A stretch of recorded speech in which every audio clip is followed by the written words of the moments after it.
Hello everyone. At the foremost, I would like to thank all my viewers for watching my videos and subscribing to my YouTube channel, that is Pharma Easy 100, which I have started in the midst of the COVID-19 pandemic to benefit all related to the medical fraternity. Now, today's discussion, I am going to talk about protein synthesis inhibitors, and we are going to see and get an idea and understanding about the mechanism of action of these group of drugs. Right now, we are facing the COVID-19 pandemic, and we are in the midst of lot of problems associated with this, and there is a lot of struggle going on to get a new therapy for this particular problem which we all, the mankind, is facing. So on one hand we have the COVID-19 pandemic, and also we are facing the problem of the resistant microorganisms which are reported worldwide, like the MRSA, methicillin resistant Staphylococcus aureus, then we have the penicillin resistant Streptococcus pneumoniae, as well as H. influenzae. These resistant organisms, they are causing the worldwide, we are getting the worldwide reports of the respiratory tract infections, and also the reports of the vancomycin resistant Staphylococcus aureus and vancomycin resistant enterococci. So we can see that there is a fight for survival going on between the microorganisms and mankind, and lot of drugs which were introduced earlier, due to the widespread emergence of these resistant organisms, the effectiveness of many antimicrobial drugs are also getting reduced. So, an understanding, so I have chosen this topic today so that we can have an understanding about these microorganisms and the drugs that we are going to use against these microorganisms. Now, if you see the bacteria, it is very amazing to find that the bacteria is a very minute, it has a very minute size, and it has a very big capacity to undergo the rapid multiplication, because of which it ensures that it is structurally and metabolically different from the mammalian cell. And the antimicrobial drugs that we are going to discuss today, we will see that most of these drugs, they are affecting the bacterial metabolism, and some of them are affecting the cell wall synthesis, protein synthesis, and some of them affect the nucleic acids. So today's topic, we are going to see what is the bacterial protein synthesis first, and after that we are also going to see how the antimicrobial drugs, they act to inhibit this bacterial protein synthesis. So today we'll discuss about the protein synthesis inhibitor antibiotics, and we'll have an insight into their mechanism of action. So the objectives of today's class, we want to know about the bacterial protein synthesis, and we also want to know regarding the mechanism of action of the protein synthesis inhibitor antibiotics.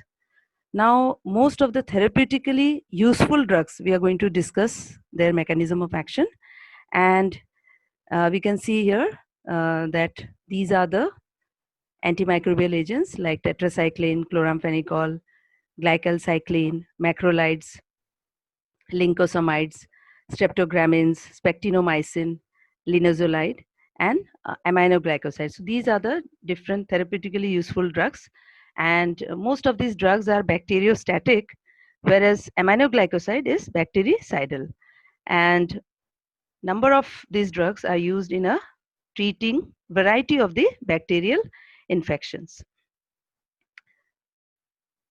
Among these different drugs, we can see linezolide and streptogramins.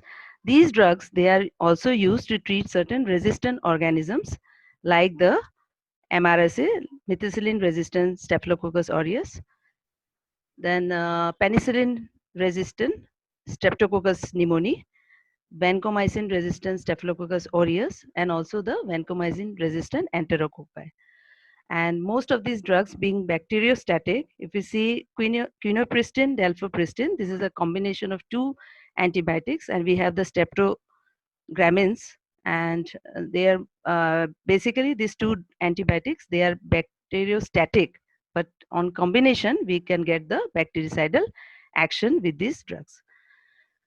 The protein synthesis inhibitor antibiotics, they basically, there is inhibition of the bacterial protein synthesis. Most of these drugs inhibit the bacterial protein synthesis. And aminoglycosides, they have a unique action of causing the misreading of the mRNA. So in the midst of all the chaos related to the COVID-19, we have two drugs, doxycycline and azithromycin, which have emerged as heroes because they have provided some relief to an extent in the COVID-19 as well. Now, let us see what is the bacterial protein synthesis. What do we understand by the bacterial protein synthesis? Now, bacterial protein synthesis is a process in which the bacterial cell makes the protein. Now, it is to be understood in that sense, like just like most of our students, the boys especially, they go to the gym to exercise and to do the bodybuilding. So, because they want to look fit and look attractive. So just like that, the bacterial cell also makes the protein because it wants to stay fit and it also wants to survive. Now, so bacterial protein synthesis is a process in which the bacterial cell makes the protein. Now, these amino acids, they are linearly arranged into proteins, and there is the involvement of the ribosomal RNA, transfer RNA, messenger RNA, and the various enzymes. Now, many times the students think that the purpose of the protein synthesis is to create amino acids. But during the translation process of the protein synthesis, we will be able to see that the amino acids are not being created, but amino acids are being used as building blocks to make the proteins. So with this understanding about what is bacterial protein synthesis, we want to know what are the protein synthesis inhibitors. We have different antimicrobial drugs, and these drugs, they are used to inhibit or kill the bacterial cell by disrupting the processes that lead directly to the generation of the new proteins. So these protein synthesis inhibitors, they are either going to inhibit, that means they will act as bacteriostatic drug, or they will kill the bacterial cell, meaning thereby that they will act as bactericidal drugs by disrupting the processes which lead directly to the generation of the new proteins. So this being the definition of the protein synthesis inhibitors. Now, before going to the details of the protein synthesis inhibition, it is a really surprising and it is a really amazing phenomena to find out that the bacteria, which has a very minute size and a capacity for very rapid multiplication, it ensures that it has a structure and a metabolism which is quite different from the mammalian cell. So if you see here in this diagram, the bacterial cell, it is utilizing the PABA for synthesizing the folic acid, and you can see the different steps in the bacterial cell metabolism. This is the structure of the bacterial cell and the metabolism which is going on. So there is the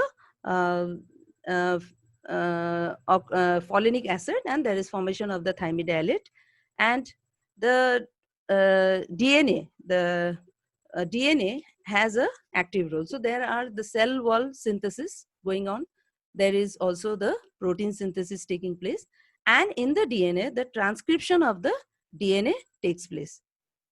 Now, in the transcription of the DNA, the nucleic acid, so that plays a very important role. The DNA, there is the genetic information, and this genetic information gets transferred from the DNA to the mRNA. You can see here that within the nucleus, the transfer of the genetic information is going on from the DNA to the mRNA. Now, once the mRNA is produced inside in the nucleus, it leaves the nucleus. So mRNA leaves the nucleus, and now it goes to the cytoplasm where there is the ribosome. So it carries with it the genetic information which it has got from the DNA blueprint. So now that this instruction has reached the ribosome. The ribosome is in the cytoplasm. Now in the ribosome, you can see that this ribosome, it acts as a workbench of the bacterial protein synthesis. And you can also see that there are certain drugs which are acting on the ribosome. So the major group of drugs which are targeting this protein synthesis is drugs which will either interfere with the mRNA translation. So they will act on the 30S ribosome. We have drugs like tetracycline, aminoglycosides acting on this part. And also either the drugs can also block the formation of the peptide bonds. This they will take use of the peptidyl transferase center. So by this we have the peptidyl transferase inhibitors like the macrolides and the chloramphenicol. So in this slide, you can see that the cell wall synthesis, protein synthesis and transcription of DNA, majority of the drugs, majority of the antimicrobial drugs and those drugs which are very, very successful, they are mostly belonging to the groups of cell wall synthesis inhibitors, protein synthesis inhibitors, and those which inhibit the transcription of the DNA. Also, few clinical useful agents, they are also acting at the level of the cell membrane. So we have the fungicidal, some antifungal drugs belong to this group, and also a few drugs, they act by interfering the metabolic process, like by inhibiting the folate synthesis. So we have certain drugs like sulfonamides. So today we are concerned with protein synthesis inhibitors. So our protein synthesis inhibition, for the protein synthesis inhibition to take place, it utilizes the ribosome. So the ribosome is the most important workbench of the bacterial protein synthesis, and this ribosome is also a major bacterial target for the different antibiotics. Now in the bacterial protein synthesis, I have already described, so we can just summarize that it occurs in two stages. The first stage is the stage in the nucleus where the transcription in the DNA is taking place, and the genetic information from the DNA, it gets transmitted to the mRNA.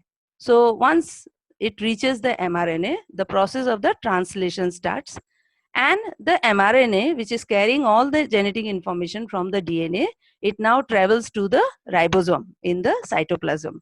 It leaves the nucleus and it reaches the ribosome in the cytoplasm. So after it reaches the ribosome, the mRNA molecule, which has copied from the DNA blueprint, it provides those instructions to the ribosome, and now the further synthesis of the protein take place, and we have the polypeptide sequence.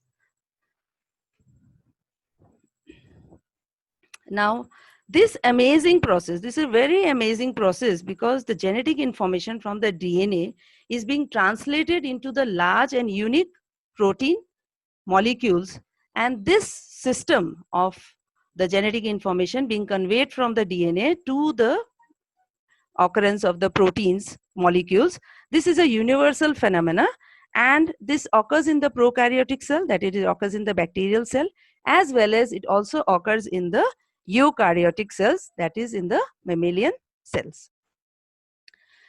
Now herein we would like to understand that the bacterial ribosome is open to selective attack because it differs from the mammalian ribosome. And because it differs from the mammalian ribosome in terms of the that the bacterial ribosome, it differs from the mammalian ribosome in terms of the protein as well as in terms of the RNA content. So the bacterial ribosome, it is made up of the 30S and 50S subunit, and it exhibits in ultracentrifuge, it exhibits a sedimentation coefficient of 70S. Whereas the mammalian ribosome, it has the subunit 40S and 60S subunit, and it displays a sedimentation coefficient of 80S. So this being the difference between the bacterial ribosome and the mammalian ribosome, so the drugs, these bacterial ribosomes, they are selectively, we can attack them with the help of the different antimicrobial drugs. So we have seen that the ribosome is a macromolecular machine, and this is responsible for converting the genetic information which it is receiving from the mRNA, and this genetic information is changed, it is transformed into the polypeptide sequence. So the protein synthesis takes place in the ribosome. The bacterial ribosome and the translation machinery, both these areas, they represent one of the major targets for the antibiotic action. So let us see the bacterial 70S ribosome, and let us try to understand the structure of the bacterial 70S ribosome. Now the bacterial 70S ribosome, it has two subunits. You can see in the diagram, there is the 30S subunit, this is the small subunit, and we have the 50S subunit, which is the large subunit. The small subunit is assembled from 21 ribosomal proteins and a single 16S ribosomal RNA is present. The last subunit, that is the 50S subunit, it is assembled from 33 ribosomal proteins and 2 ribosomal RNA, that is the 23S rRNA and the 5S rRNA. So this is the structure of the bacteria. This is an example of E. coli. And if you see the bacteria ribosome, it has two main functional centers. Now, what are these two functional centers? These two functional centers is, first is the decoding center and the second is the peptidyl transferase center. Now the decoding center, it is located on the small subunit. That means it is located on the 30S ribosome, and you can see the A site. So it is located in the A site. Whereas the peptidyl transferase center, you can see it is located on the large subunit. That is, it is located on the 50S subunit. The decoding center, the function of the decoding center is it monitors the correctness of interaction between the codon of the mRNA and anticodon of the transfer RNA. In this manner, it ensures that correct amino acid is delivered, because the amino acid, it has to correspond to the codon of the mRNA. Whereas if you see the peptidyl transferase center, which is located on the last subunit, the function of the peptidyl transferase center is it catalyzes the process of the peptide bond formation. So in the diagram, you can also see the 50S subunit and you can see the 30S subunit. You can see the A site and the P site. And in the A site, we are having, in the 30S subunit, we are having the decoding center. Whereas peptidyl transferase center, it is located on the 50S subunit. And so this is the location and this is the arrangement of the bacterial 70S ribosome. Herein you can also see certain drugs which are mentioned. So like in 30S subunit, you know very well that the aminoglycosides and tetracycline, they are utilizing the 30S subunit, also spectinomycin. And in the 50S subunit, we have drugs like macrolides, chloramphenicol, lincosamides, streptogramins, oxazolidones, like linezolide. So these drugs are acting on the 50S subunit.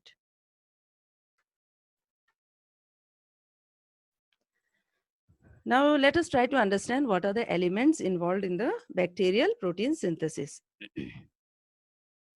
So the elements which are involved in bacterial protein synthesis, first is the ribosome. We have the 50S subunit and the 30S subunit. We have different mRNA codons. You can see the mRNA codons which have been arranged on the mRNA. And we have the transfer RNA with the growing peptide chain. So you can see in the diagram, the transfer RNA with the growing peptide chain is located on the P site and it is bound by the codon anticodon recognition. So that is known as the complementary base pairing. So here you can see that the ribosome is involved in the protein synthesis and the mRNA, it forms the template for the protein synthesis, and transfer RNA, it is responsible for bringing the individual amino acids to the ribosome. So ribosome, if you see, it provides a platform for binding of the transfer RNAs. The transfer RNA, you can see in the diagram, it is like a adapter molecule, and you can see it has anticodon on one end. So this anticodon is utilized to recognize the specific codon on the mRNA, and on the other hand, you can see the transfer RNA, it is containing the amino acid which is specific for the mRNA codon. Now, what is this codon? The codon is a triplet which is consisting of 3 nucleotides, and they code for a specific amino acid. Like the codon, start codon is AUG. So like that. Then a ribosome, it also has 3 transfer RNA binding sites, as you can see here in the diagram. The A site, it binds the incoming transfer RNA. The P site, it is the peptidyl transfer RNA binding site. And the E site, it is the exit site, and it binds the outgoing deacetylated or the uncharged transfer RNA. So during the translation elongation, the peptide chain elongation and the process of translation that is taking place in the bacterial cell, the transfer RNA passes consecutively. It passes from the A site, P site, and E site, and ultimately it dissociates from the ribosome. So this is the activity. Now in the diagram, you can see the transfer RNA with the growing peptide chain. You just see in the P site. In the P site, you can see the transfer RNA has already bound to the codon of the mRNA by the codon anticodon recognition and complementary base pairing, and the peptide in the P site, and the peptide chain, you can see it is containing the transfer RNA is having a growing peptide chain, and it is containing the methionine M, then leucine L, and T. T is the tryptophan. So these amino acids are there.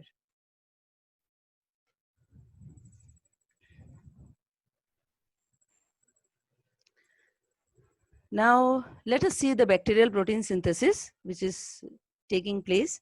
It occurs in 4 main steps. The 4 main steps are initiation, elongation, termination, and the ribosome recycling. So the first step, initiation. In this first step of the protein synthesis, the mRNA, the mRNA that has been transcribed from the DNA, this mRNA, it binds to the 30S ribosome, to the smaller subunit. It binds to the 30S ribosome. And after binding to the 30S ribosome, it attracts the transfer RNA. You can see the transfer RNA. It attracts the transfer RNA to the initiator codon. The initiator codon is the AUG. So this is the first step which takes place. The larger subunit, that is the 50S subunit, is then added. And once it is added, we form the complete initiation complex. So the initiation complex has been formed. So you can see here that the nascent peptide chain is attached to the peptidyl, that is the P site of the 50S ribosome in the first step. Then in the second, you can see that the amino acid A is transported to the acceptor A site of the ribosome by the specific transfer RNA. So the transfer RNA has got the amino acid, and that is now getting placed in the acceptor site, that is the A site. In the third stage, you can see the nascent peptide chain is transferred to the newly attached amino acid, and this is known as the peptide bond formation. So chain elongation and peptide bond formation takes place, and following that we can see that the elongated peptide chain now, which is there on the A site, this is shifted back from A site to the P site. So this is how the chain elongation and peptide bond formation takes place. Now, multiple cycles of binding of the transfer RNA to the A site takes place. Peptide bond formation takes place, then translocation occurs repeatedly, and this repeated action leads to the chain elongation. So this completes the stage of initiation and elongation. Now the stage of termination is there and ribosome recycling. But before that, I just want to show you that the aminoglycoside drug is shown here, and this acts at the initiation complex. So this we can keep in mind that it acts at the initiation complex at the first step of the bacterial protein synthesis. And we can also see the drug macrolides, which is acting on the translocation step. That is, it is inhibiting the process of the chain, elongated peptide chain, which is being translocated from the A site to the P site. So this particular stage is blocked by the drugs, that is the macrolides. So with this understanding of the initiation and elongation process, we come to the third step, and that is the step of termination. So we know that the peptide bond formation and translocation is taking place, chain elongation has taken place. So in this way, the peptide chain is built up, and it is built up as respect to the DNA blueprint. So just as per the DNA genetic information that has been transferred from the DNA to the mRNA. So on the basis of that, we are getting the peptide chain elongation. So much so that until we get a nonsense codon or a stop codon which is encountered on the mRNA. Once this stop codon is encountered on the mRNA, that signals the chain termination. And once there is the chain termination, it also causes the release of the peptide chain. So this is known as the stage of termination. Then we come to the last stage, and that is the stage of ribosome recycling. In the ribosome recycling, what is happening is at the end of the stages, initiation, elongation, and termination, which are the three important steps of the bacterial protein synthesis. After all these steps are completed, the mRNA is disengaged from the ribosome. So all work is over.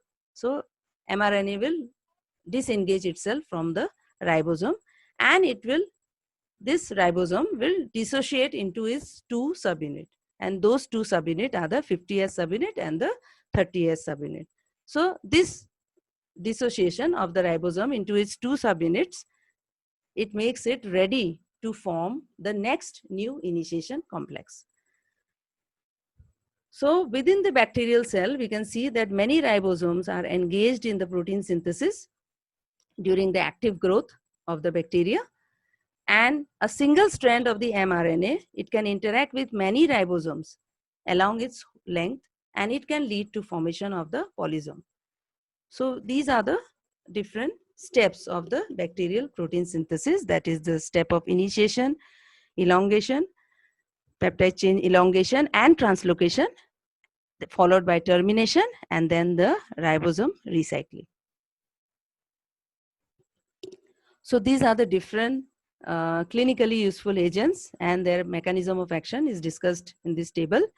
And we can see that the tetracyclines, oxytetracycline, doxycycline, these are competing with the transfer RNA for the binding site at the A site, that is the acceptor site. Then glycal cycline, that is ticacycline,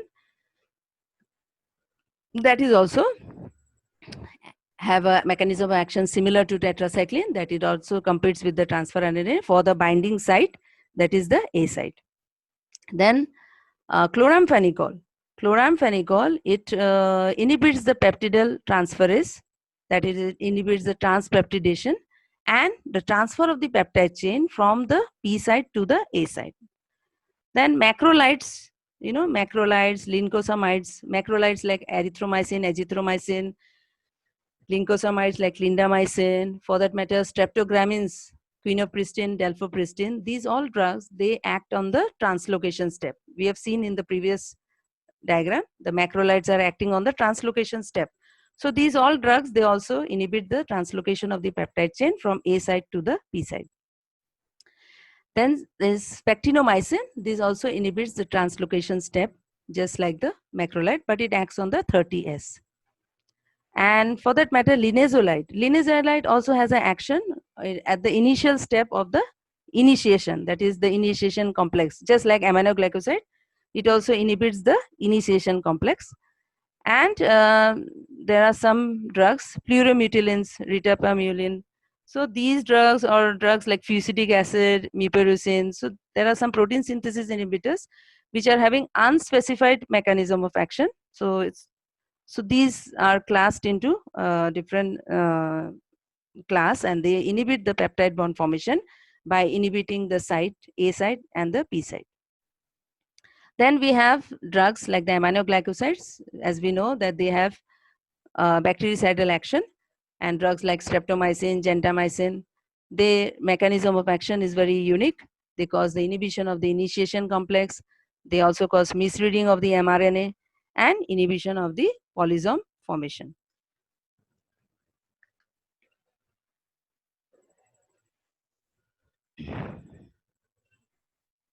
So in this diagram, we can very clearly understand the action of most of the drugs which are bacteriostatic, and drugs like linezolide, you can see it is causing inhibition of the initiation complex.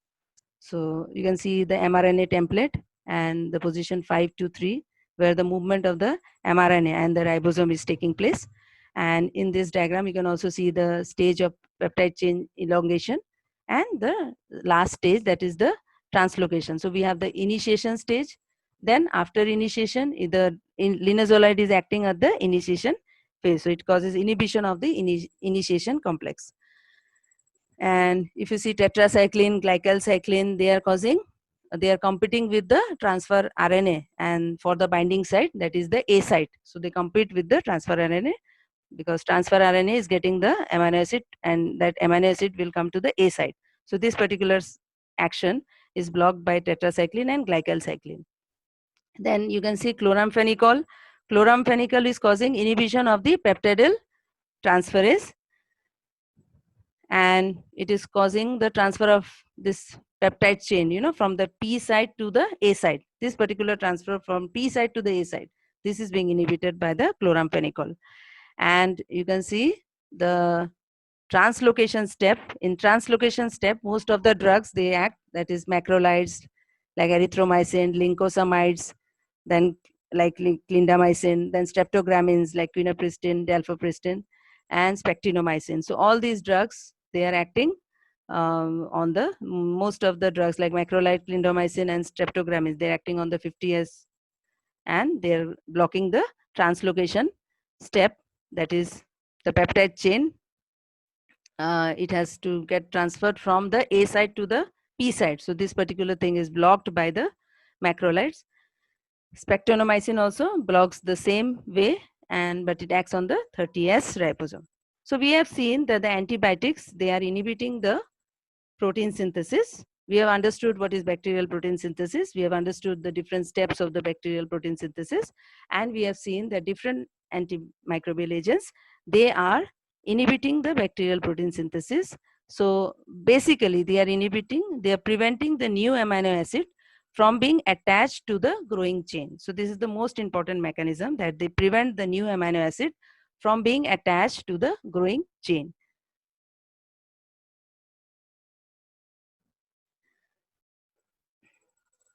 Now coming to the mechanism of action of aminoglycoside, as we know that these drugs are bactericidal drugs, and their mechanism of action is also unique. That is, they cause the misreading of the mRNA, and this misreading of the mRNA causes the formation of wrong proteins, basically. So let us see the mechanism of aminoglycosides.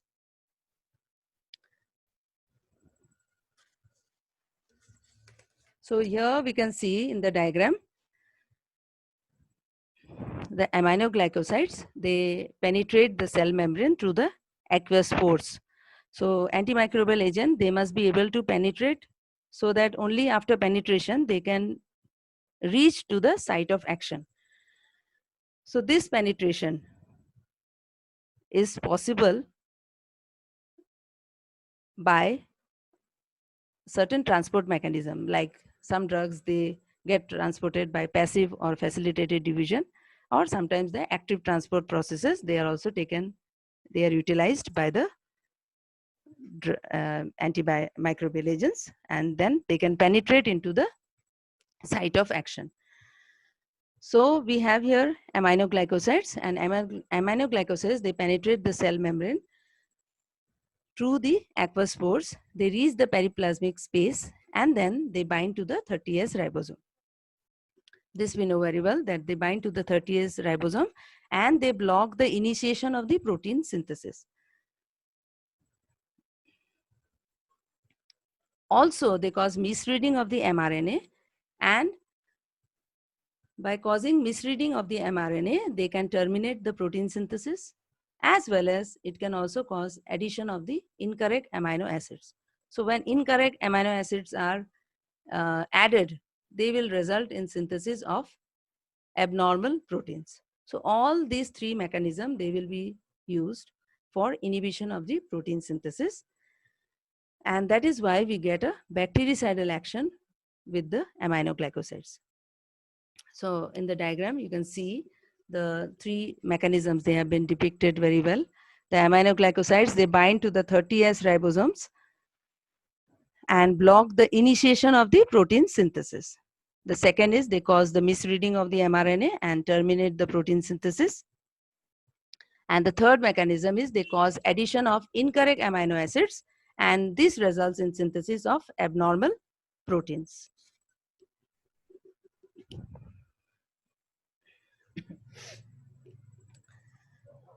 Now this diagram, it can explain us further. As we know very well that this is the 50S ribosome and 30S ribosome, and we are very well acquainted that the ribosome has three binding sites, that is the A site, P site and E site for the transfer RNA. And we are having different mRNA codons and the transfer RNA with the growing peptide chain, that is the MLT, methionine, leucine and tryptophan. It is in the P site, and you can see it is bound by the codon anticodon recognition. In the second diagram, you can see that there is the incoming transfer RNA, and this incoming transfer RNA, it binds to the A site with the same mechanism, that is the complementary base pairing. Now, I have mentioned that due to this abnormal codon anticodon, it leads to misreading of the message. And because of the misreading of the message, because the message is conveyed from DNA to the mRNA, this correct message should reach the ribosome, and then only we will get the proper protein synthesis.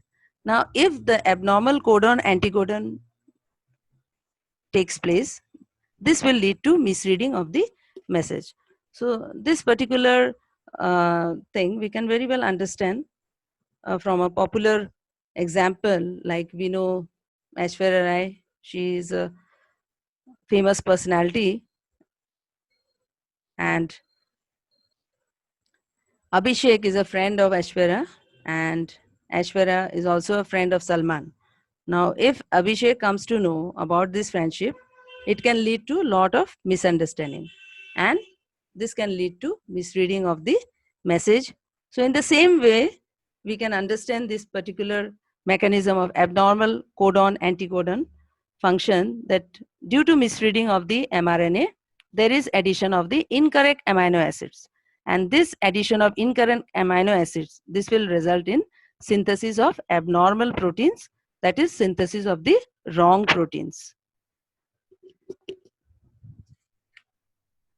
So the effects of aminoglycosides on the protein synthesis, we can summarize it. Here we can see in the diagram that there is the 50S ribosome and the 30S ribosome. There is the growing polypeptide, and this particular direction of the mRNA translation is going on. And we have given the aminoglycosides. You can see the aminoglycoside, it has been given. And this aminoglycoside, it binds to the 30S ribosomal subunit, and now it causes interference with the initiation of the protein synthesis. Because what it does, it fixes the 30S, 50S ribosomal complex at the start codon. which is the AUG of the mRNA. So at the start codon, it fixes it up. So this 30S, 50S complex, as it undergoes the translation of the mRNA and it detaches, the abnormal initiation complexes are formed. These are known as the streptomycin monosomes. These streptomycin monosomes, they accumulate and they block the further translation, and they also lead to premature termination of the translation, and they lead to formation of incomplete synthesized proteins, as well as they also cause the detachment of the ribosomal complex. As you can see here in the diagram, that there is detachment of the ribosomal complex. Also, there could be the incorporation of the incorrect amino acids, and this incorporation of incorrect amino acids will result in production of abnormal or the non-functional proteins. So we can summarize here that the aminoglycosides, they freeze the initiation of the protein synthesis. They also interfere with polysome formation, and they cause the misreading of the mRNA code. So we come to the last part of the discussion, and we can summarize the bacterial protein synthesis and protein synthesis inhibitors. Here in this diagram, you can see that there are protein synthesis has been divided into 4 main steps. That is the initiation step, elongation step, that is along with the translocation step, and then termination step and the ribosome recycling. So we can see that the bacterial protein synthesis in the initiation step, you can see drugs like the aminoglycoside like streptomycin, gentamicin, tobramycin, amikacin, they are freezing the initiation of the protein synthesis, and they cause misreading of the mRNA. This is known to us already, and this we can summarize here. Then in the initiation complex, you can see also linezolide. It is having an action on the 70S initiation complex. So it blocks the initiation of the protein synthesis by inhibiting the initiation complex. So these are the drugs acting here. And as you know, the mRNA, which is transcript from the DNA, that is it gets bound to the 30S ribosome. And then once it gets bound to the 30S ribosome, it attracts the transfer RNA to the initiator codon, that is AUG of the mRNA. So after that, the 50S ribosome, you can see in the diagram, the 50S ribosome is then added, and then you get the complete initiation complex. This particular initiation complex is being acted upon by drugs like linezolide and the aminoglycosides. Then we come to the stage of elongation, that is peptide chain elongation and translocation. Here, number of drugs are acting here. We can see drugs like tetracycline also. You can see that they are competing with the transfer RNA. So once they compete with the transfer RNA, they compete for the binding site, that is the A site. Same is there for the glycalcycline, like tigecycline. Then chloramphenicol, it is, you can see in the diagram, it is having an action on the peptidyl transferase, and the transfer of the peptide chain from P side to the A side, this is inhibited by the chloramphenicol. And then drugs like macrolides, they are having an effect on the translocation step, and they are the peptide chain from the A side to the P side that is affected by the macrolides. And like the macrolides also, the other drugs like spectinomycin, then also a drug like fusidic acid is mentioned here. This is a protein synthesis inhibitor with unspecific mechanism of action. So this also is mentioned here. Then with the steps of initiation, elongation, chain elongation, and translocation, we are also having the third stage, and that is the stage of termination. And as you know, in the termination stage, what is happening is, as per the DNA blueprint, the peptide chain is being built up, and as chain elongation and translocation, these steps are repeated again and again, unless and until the nonsense codon or the stop codon is encountered on the mRNA. Once the stop codon is encountered on the mRNA, this stop codon gives the signal that chain termination has to take place and the release of the peptide chain has to take place. So this completes the step of the termination. And following the termination, we have the last stage, and that stage is the stage of ribosomal recycling. And as you can see in this diagram, that the mRNA is disengaged. In the last step, the mRNA gets disengaged from the ribosome. So mRNA separates out from the ribosome, and the ribosome dissociates into its two subunits, and those two subunits, they are now again ready to form the new initiation complex.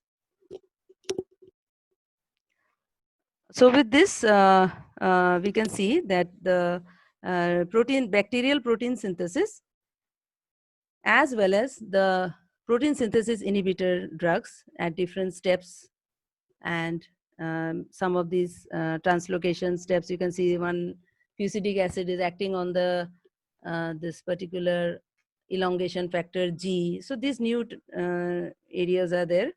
Then another elongation factor TU that is being acted upon by the tetracyclines. So meaning thereby that these drugs are there, and a number of protein synthesis inhibitors have been added over in the last few years. And there is, due to the need, because number of resistant organisms are coming up, and there is a continuous threat to the effectiveness of antimicrobial therapy. And there's, so because of this, there is always a need for new drugs, and therefore developing new drugs and new targets is an answer to the problem that we are facing of getting new drugs. So a better understanding of the bacterial protein synthesis and the drugs, protein synthesis inhibitors drugs, they can help us, and research in this direction, studies done during the translation, it is an area of active research, and it provides not only insight into the inhibitory action of the antibiotics. So these antimicrobial agents, they are acting, they are inhibiting the different steps of the bacterial protein synthesis. So we get an idea about the action of these drugs, but also we get an idea, we get an insight into the fundamental process of the bacterial protein synthesis, which is itself very, very unique, and drugs can be used to target different steps of the protein synthesis. So in the last part, just a word about the bacterial resistance. It has been seen that bacteria develops resistance by mutation, and it decreases the affinity of the bacterial ribosome to bind the drug. So this is one mechanism which has been developed by resistant microorganisms, that the bacteria ribosome is having decreased affinity to bind the drug. And as you know, the ribosome is the major target for the antimicrobial action. So if the ribosome capacity to bind the drug decreases because of the mutation, then it will be leading to the resistance of the drugs. So we have reports of the E. coli developing the streptomycin resistant by the single step mutation. Also, bacteria has developed resistance to the macrolides also by such mechanisms. And last but not the least, there are certain transport mechanisms also, as we have seen that drugs like aminoglycoside, tetracyclines, they have to penetrate into the bacterial cell. So through the pores in the outer coat, they become permeable. And if the pores in the outer coat become less permeable, or the active transport mechanisms are interfered, then drug will not reach the site of action.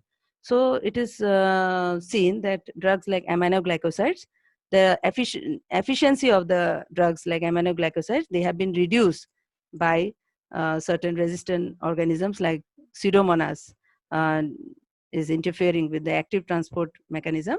And so there is decreased efficiency, decreased action of the aminoglycosides because of this process.